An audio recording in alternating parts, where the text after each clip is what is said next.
پھر میرے استاد بھی بہت دفعہ لگی تھی، میرے پہ بھی بہت دفعہ لگی، لاہور میں الگ لگی، کراچی میں الگ لگی، ٹھیک ہے. اچھا اللہ پاک، میں بچوں کو بالکل اس چیز کو موٹیویٹ نہیں کر رہا، میرے تو سر پہ پڑ گئی ہیں، میرے سر پہ تو پڑ گئی ہیں، اس لیے بتا رہا ہوں. میرے استاد کے سر پہ بھی تھی 295، میرے سر پہ دو ہیں، 295A 295C ہے نا، اور وہ بھی ناجائز.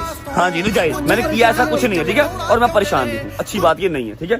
سرکار دو عالم صلی اللہ علیہ وسلم نے ارشاد فرمایا قیامت تک جو بندہ بھی نبی کے بارے میں بات کرے، کسی بھی نبی کے بارے میں بات کرے، اس کو کاٹ کے رکھ دے. یہ سرکار نے فرمایا. نعرہ سنا ہوگا گستاخ نبی کی ایک سزا، سر تن سجدہ، سر تن سجدہ. لہجہ اپنے اندر رکھو کہ جڑا بندہ بھی سرکار کے بارے گل کرے گا، سرکار دو عالم صلی اللہ علیہ وسلم کے بارے گل کرے گا، تو ان کا ایک ہی حال ہے کہ حال من سبا نبی یا فقتلوہ.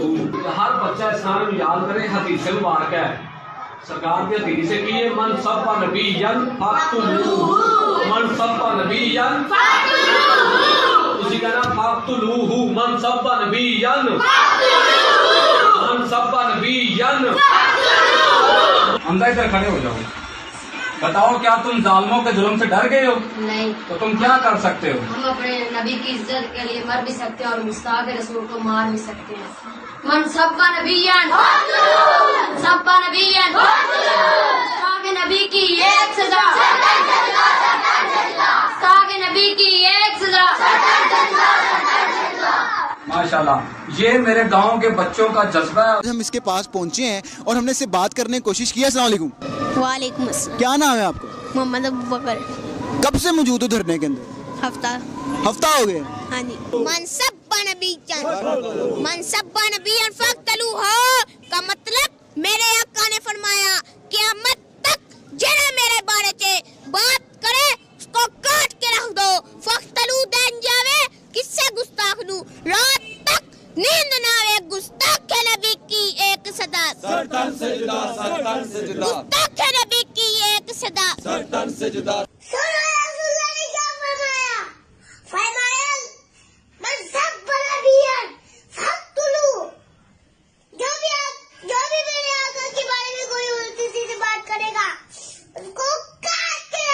منصب نبیًا، منصب نبیًا، منصب نبیًا. منصب نبی فقتلوہ، جعلی جھوٹی حدیث. سرکار ضعیف نہیں، جھوٹی حدیث ہے. وہ بابا حضرت نے پڑھا گیا انہوں نے پوچھو لکھی کی تھے دسو ذرا حوالہ دسو. میں 6 کتابیں آئی کوئی نہیں جائے. اتنی امپورٹنٹ حدیث تھی 6 کتابوں میں آئی نہیں، نہ بخاری میں، نہ مسلم میں، نہ ابو داؤد میں، نہ ترمذی میں، نہ نسائی میں، نہ ابن ماجہ میں. دور کی کتاب میں جا کے المعجم الاوسط امام طبرانی کی کتاب میں موجود ہے، اور مجموع الزوائد جو ابن حجر اسقلانی کے استاد ہے امام ہیثمی، انہوں نے صحیح، ضعیف اور موضوع کے حکم لگائے ہیں. اور یہ بریلویوں نے خود مجموع الزوائد چھاپ دی حدیث کی کتاب. اس میں انہوں نے یہ حدیث لے کر نیچے لکھا ہے کہ یہ روایت درست نہیں ہے، اور امام نسائی کے حوالے سے لکھا کہ امام نسائی اس کے جو مرکزی راوی جس نے اس روایت کو بیان کیا عبید اللہ بن محمد، اس کو کذاب، جھوٹا کہتے تھے. اور کڑی ہوئی حدیث ہے منصب نبی فقتلوہ، کڑی ہوئی حدیث، جھوٹی حدیث.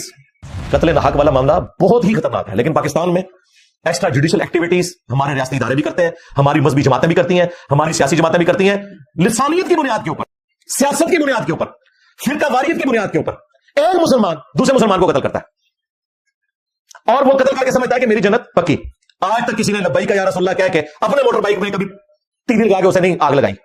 لوگوں کی گاڑیوں کو جلاتے ہیں، لوگوں کی املاک کو نقصان پہنچاتے ہیں، اور نعرہ لگا رہے ہیں لبیک یا رسول اللہ. آج لوگ کہتے ہیں یہ جین زی جو ہے، یہ والی جو نیو جنریشن جین زی، یہ زیادہ جذباتی ہے. اور بھائی یہ جین زی پہ تو یہ معاملہ ایپیکس کو پہنچا ہے. یہ جین زیا سے شروع ہوا ہے، وہ جنرل زیا اور یہ جنریشن زی.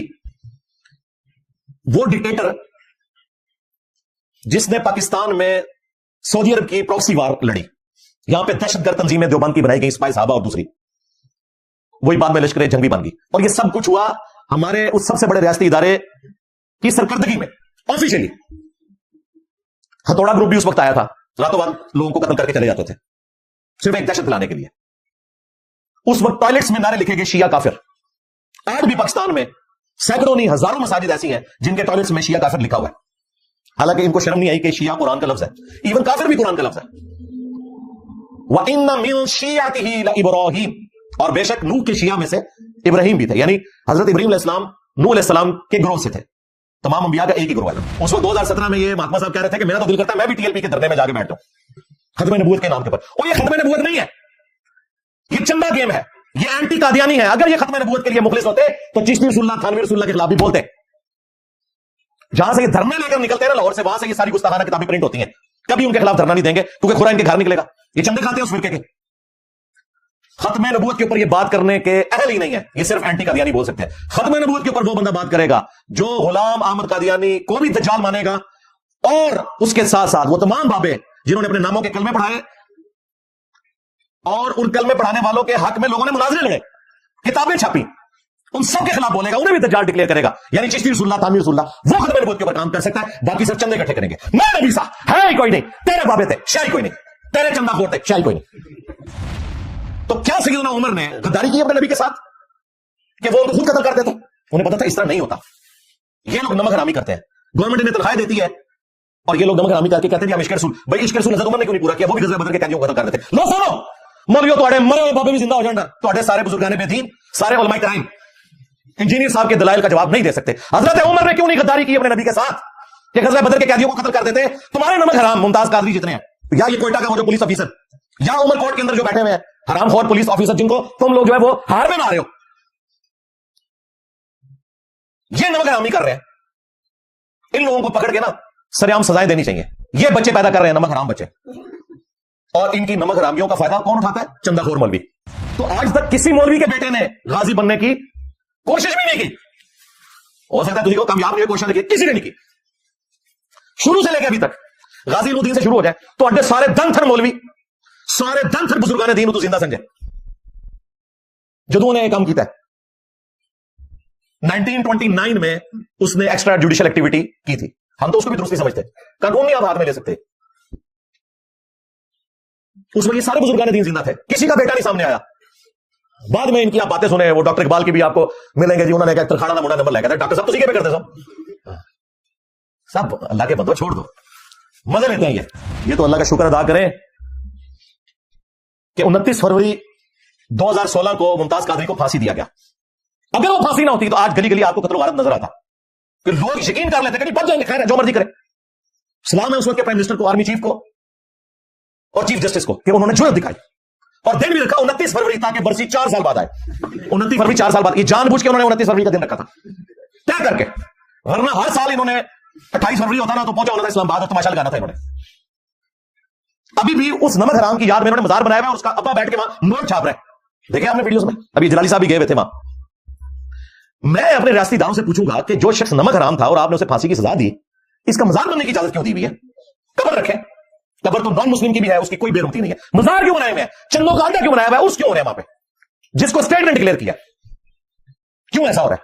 इसका मतलब है कि इंडायरेक्टली आप कुछ बनाई कर रहे हैं, तमाशा चल रहा है उसी तरीके से। तो मैं तो दलेरी के साथ इसलिए बोलता हूं कि मैंने तो अपनी जान रखी हुई है हथेली के ऊपर।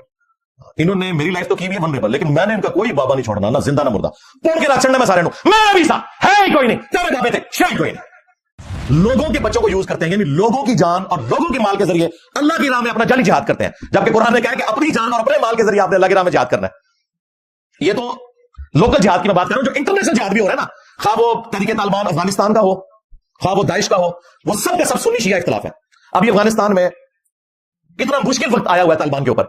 पहले तालिबान लड़ रहे थे अमेरिका के खिलाफ, अब दाइश लड़ रही है अफगानिस्तान में तालिबान के खिलाफ, क्योंकि दाइश अहले हदीस है और ये तालिबान देवबंदी है।